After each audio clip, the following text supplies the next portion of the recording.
நேற்று டபுள் டமக்கா மேட்ச்சில் பார்த்தீங்கன்னா ஃபஸ்ட்டு மேட்ச் வந்து டிசி வின் பண்ணாங்க. ஒரு செம்ம த்ரில்லிங்கான மேட்ச். செகண்ட் மேட்சும் த்ரில்லிங்காக போக வேண்டியது எனக்கு போகல. எஸ்ஆர்எச் வின் பண்ணிட்டாங்க. ஸோ ஃபஸ்ட்டு மேட்ச்சில் பார்த்தீங்கன்னா இன்ஸ்டாலேயும் பார்த்தீங்கன்னா யூடியூப்னு பார்த்தீங்கன்னா யாருமே மேன் ஆஃப் தி மேட்ச் கரெக்டாகவே சொல்லலை. இன்ஸ்டாவில் வந்து 2 பேருக்குனோட தான் போட்டியே. யூடியூப்பில் 2-3 பேர் கமெண்ட் பண்ணியிருக்கீங்க. ஸோ செகண்ட் மேட்ச்சில் பார்த்தீங்கன்னா சிஎஸ்கே வெர்சஸ் எஸ்ஆர்ஹெச்சில் நிறைய பேர் கரெக்டாக சொல்லியிருந்தீங்க. ஆனால் யாருமே மேன் ஆஃப் த மேட்ச் கரெக்டாக சொல்லல. ஸோ அவங்க எல்லாருக்கும் ஸ்பின் வீல் போட்டுருமா?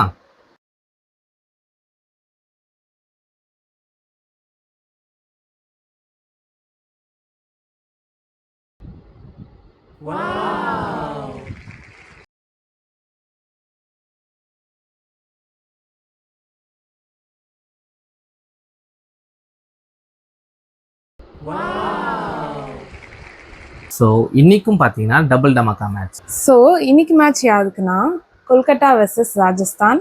செகண்ட் மேட்ச் யாருக்குன்னா Lucknow versus Punjab. So toss போட்டுருமா? டாஸ். ஹெட்ஸ். டெய்ல்ஸ். நல்லதுதான். நேற்று வின் பண்ணி நான் ஒன்று கூட வின் ஆகல. நீனே ஃபஸ்ட்டு மேட்ச் வந்து ராஜஸ்தான் தான். ஏன்னா அவங்க அடி பொழக்கிறாங்க. ஸோ அதனால ராஜஸ்தான். செகண்ட் மேட்ச் பார்த்தோம்னா லக்னோ வர்சஸ் பஞ்சாப் வந்து பஞ்சாப்.